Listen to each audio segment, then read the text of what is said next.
Siapa yang sudah mendapatkannya, di sini saya bacakan. Karena itu, saudara-saudara yang baik, diberi anugerah, hadiratmu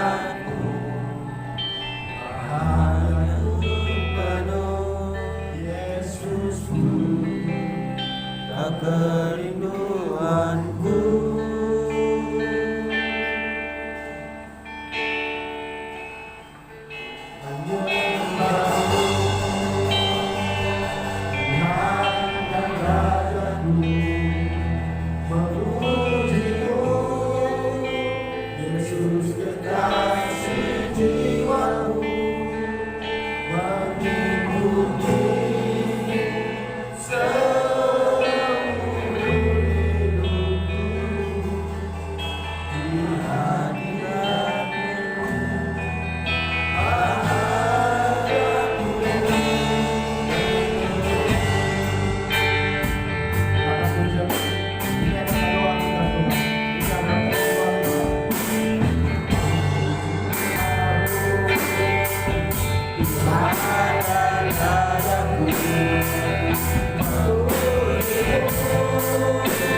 Segala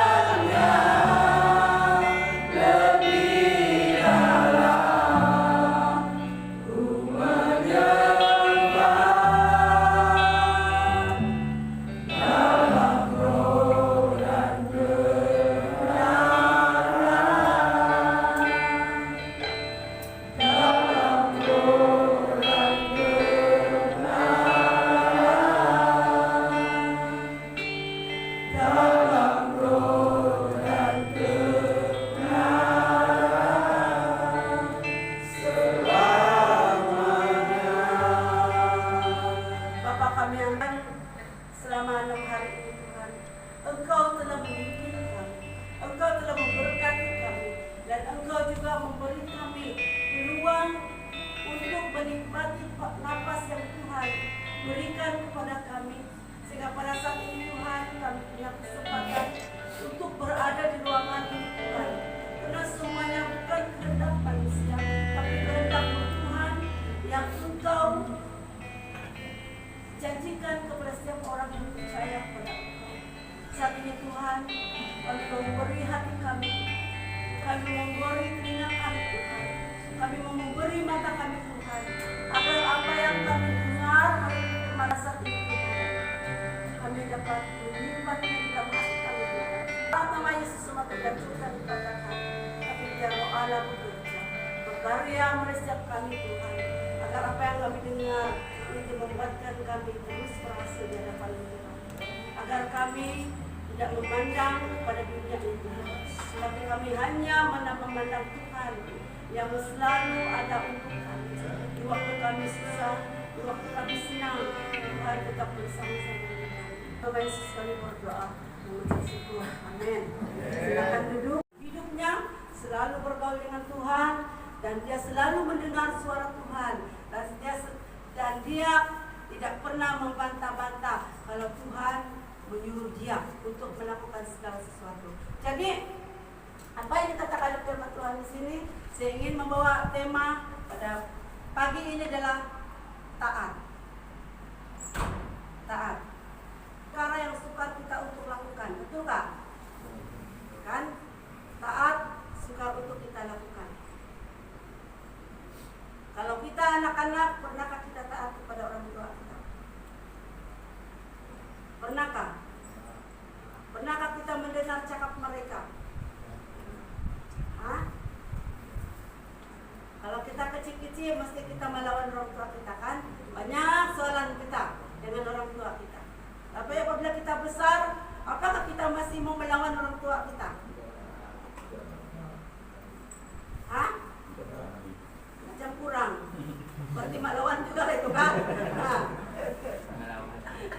Sebab kurang lah. Dalam hati selalu berhubung dengan Tuhan. Karena dikatakan di sini, yaitu dalam Kejadian 1 ayat yang ke-7, kita melihat firman Tuhan ini.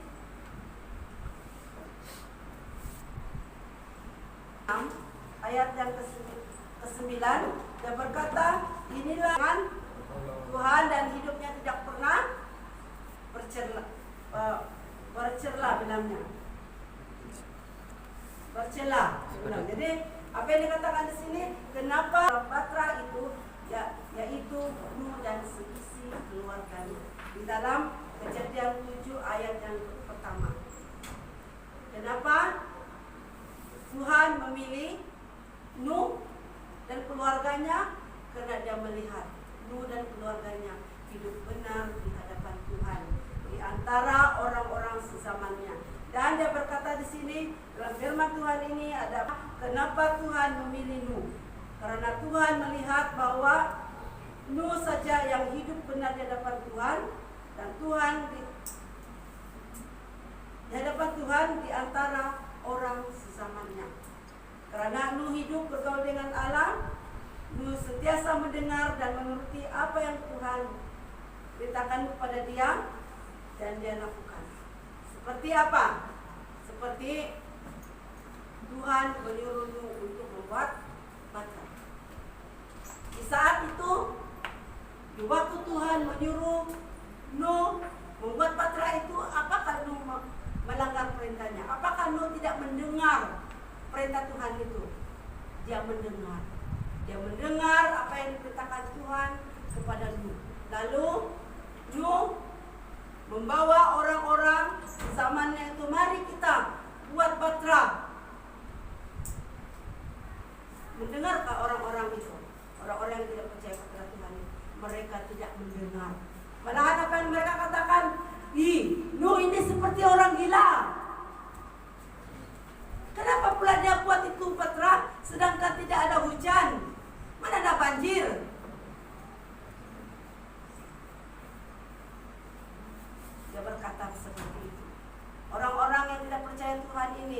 mereka hanya tahu membuat kejahatan, membuat kezaliman, dan membuat kesibukan di dalam kehidupan mereka, sehingga mereka lupa bahwa Tuhan sudah menyatakan sesuatu kepada Nuh. Tetapi mereka tidak percaya kepada Nuh. Mereka tidak percaya kepada Nuh, dan dia berkata, orang-orang ini berkata, Nabi Nuh ini seperti orang gila, dia bilang. Tapi mereka tidak tahu kenapa Nuh berbuat demikian. Karena dia mendengar perintah Tuhan itu dalam kehidupannya. Dan dia berkata di situ bahwa Nuh melakukan apa yang dikehendaki oleh Tuhan. Dia membuat Batra itu bersama-sama dengan anak-anaknya. Tetapi orang-orang di sekeliling mereka, orang-orang sezaman Nuh itu, mereka sibuk dengan perbuatan, dengan apa yang mereka lakukan di dalam dunia ini. Mereka sibuk membuat kejahatan. Mereka hidup di dalam kekejaman. Mereka tidak tahu bahwa dunia yang mereka miliki itu adalah milik Tuhan. Tetapi kenapa Tuhan, apa yang dikatakan di sini? Kenapa Tuhan menyuruh Nuh untuk membuat Batra itu? Kenapa? Kenapa Nuh menyuruh? Kenapa Tuhan menyuruh Nuh untuk membuat Batra itu? Karena Tuhan sudah memberitahu Nuh. Dalam hal yang kedua, kenapa Tuhan mau memusnahkan dunia? Kenapa Tuhan menyuruh Nuh membuat Batra? Agar Nuh dan keluarganya akan masuk ke dalam Batra itu. Tapi pernahkah kita menyelami pikiran Tuhan itu dalam kehidupan kita? Tidak pernah.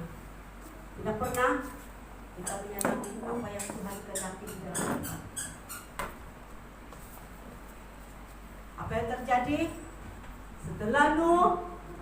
setelah Batra itu sudah siap di dalam firman Tuhan ini, dalam Kejadian 7 ayat yang pertama ini, setelah Batra itu sudah siap, siapa yang masuk dalam Batra itu?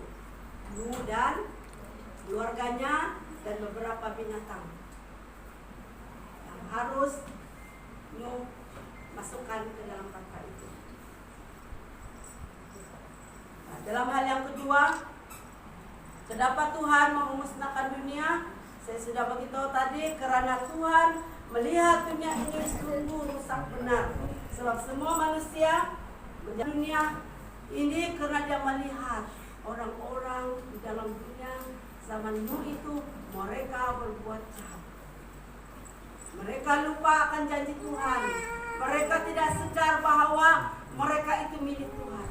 Tetapi mereka tidak mempedulikan semua itu. Malahan mereka mempertawakan. Dan apa yang dikatakan di sini, karena Tuhan melihat dunia ini sungguhlah rosak benar, sebab semua manusia menjalankan hidup yang rosak di bumi. Orang-orang di muka bumi ini penuh dengan kekerasan. Apa penuh dengan kekerasan? Mereka menipu, mereka membohong, mereka banyaklah yang mereka buat. Kamu tahu apa yang mulut karena apa? Lidah. Lidah tadinya. Coba kamu gigit lidah kamu rasakan. Inilah, gigit saja. Buat saja lidah kamu. Kamu gigit lidah kamu dan kamu rasa. Sakit gak? Sakit. Sakit? Nah, jadi kalau sakit, bagaimana kita menjaga lidah kita? Hah? Jangan banyak cakap. Jangan kurang makan. Kata firman Tuhan itu lambat untuk cepat untuk mendengar, lambat supaya kita jangan cepat marah. Pandai. Kan? Kalau kita anak kita pun marah, dapat akan jadi. Betul. Kan? Tetapi kami belajar sesuatu yang baru kemarin, ya, berkaitan dengan rotan. Biar dengan mata dibilangnya, sebab mata ini ada kuasanya. Kan? Asal dia tengok begini, mesti anak kita pun ya. Kan? Dia akan rasa macam takut. Betul juga kemarin anak si pastor terlebih dalam gereja. Kenapa anak-anak kecil itu sangat penting di dalam gereja? Karena kita mati, kita masih ada generasi. Kalau tidak ada sekolah minggu, gereja kita akan jadi kosong. Kan? Betul kan? Tuhan panggil kita. Tapi kita masih ada generasi yang boleh menjalankan tanggung jawab kita di dalam gereja. Oleh sebab itu dia bilang jangan meremehkan anak-anak sekolah minggu. Dan di belakang sana dia bilang. Betul juga kan? Dengan jelas. Dengan firman Tuhan itu. Jadi apa yang dikatakan firman Tuhan di sini, bahwa kita harus cepat mendengar, tapi lambat untuk berkata-kata, supaya kita jangan cepat marah.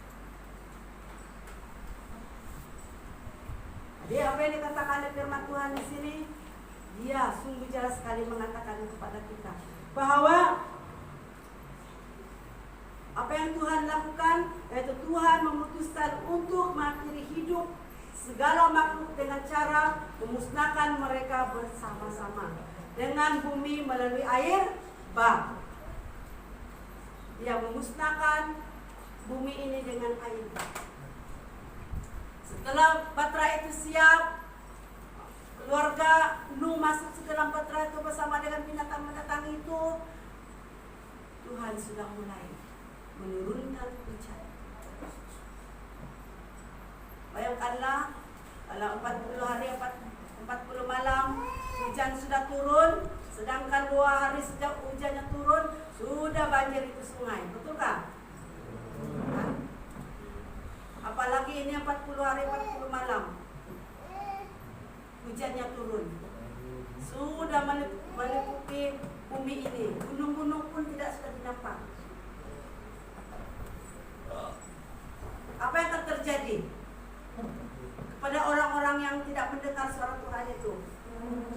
Mereka mati binasa. Mereka mati binasa.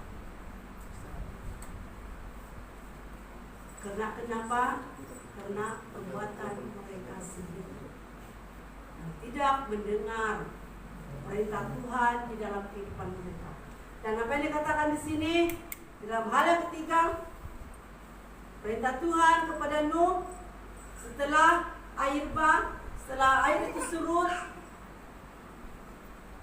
apa yang dikatakan oleh Tuhan kepada Nabi Nuh? Keluarlah daripada Batra itu, karena kamu sudah selamat, katanya. Jadi dalam firman Tuhan ini berkata dalam pasal 8 ayat 16 dan ayat yang ke-19. Kita lihat di dalam Kejadian 8 ayat 16, kita sama-sama melihat.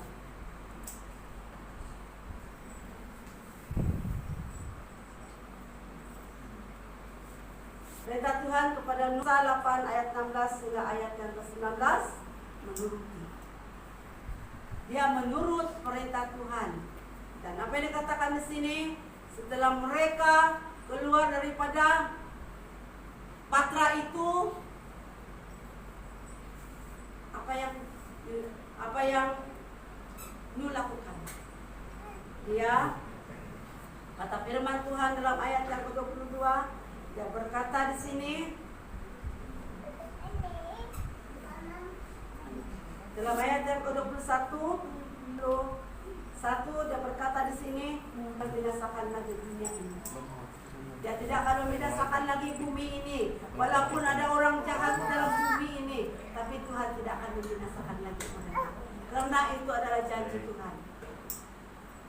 Tapi dia berkata dia tidak akan membinasakan dengan air bah, tapi dia akan membinasakannya dengan api, dia bilang. Jadi banyak yang terjadi pada saat ini. Peperangan di sana sini, berlakunya apa-apa saja di dalam dunia ini, tapi Tuhan tetap mengasihi anak-anaknya. Jadi di dalam hal yang kedua, di dalam hal yang keempat, perjanjian Tuhan dengan Nabi Nuh, yaitu selama bumi masih ada, takkan berhenti-henti musim menabur dan menuai, dingin dan panas, kemarau dan hujan, siang dan malam. Jadi ini janji Tuhan. Tuhan tidak akan membiarkan kita. Tuhan sentiasa memberkati yang sebesar kita, dan Tuhan sentiasa ada di dalam kehidupan kita. Jadi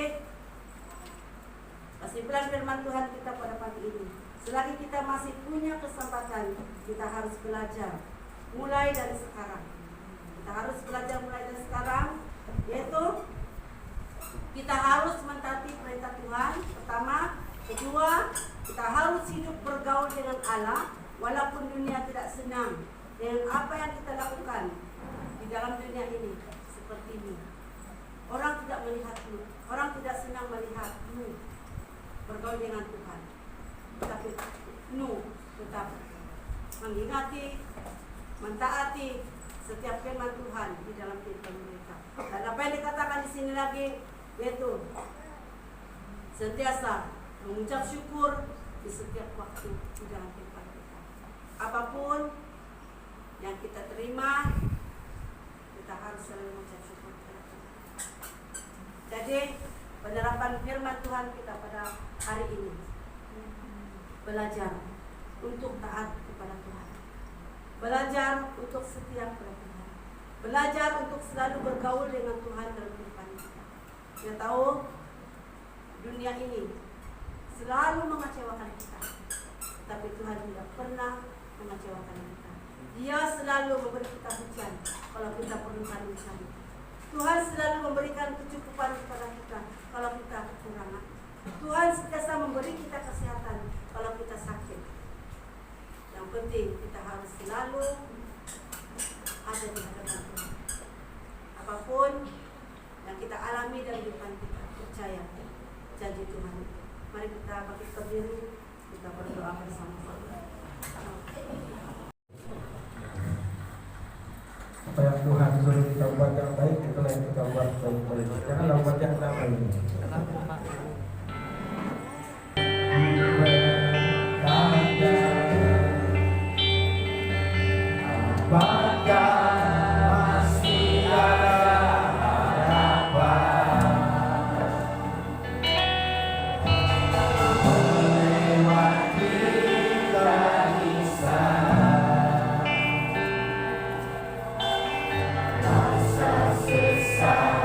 Tidak ada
Iman yang aku pegang padamu Tuhan yang setia.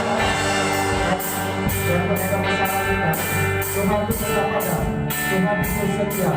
Apapun masalah kita ini,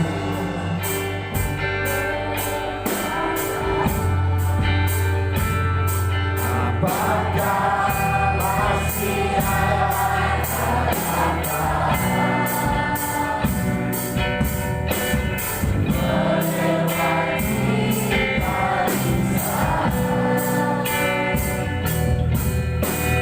rasa sesat di dada?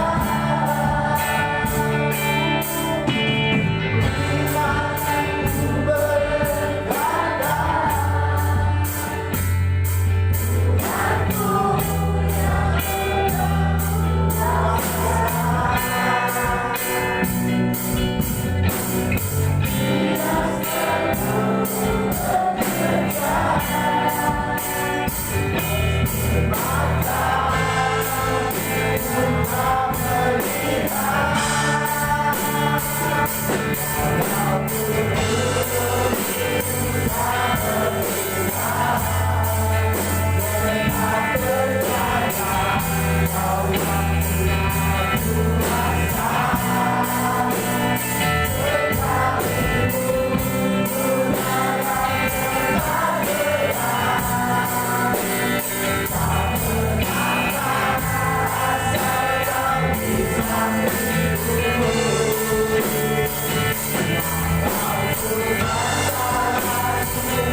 Thank you.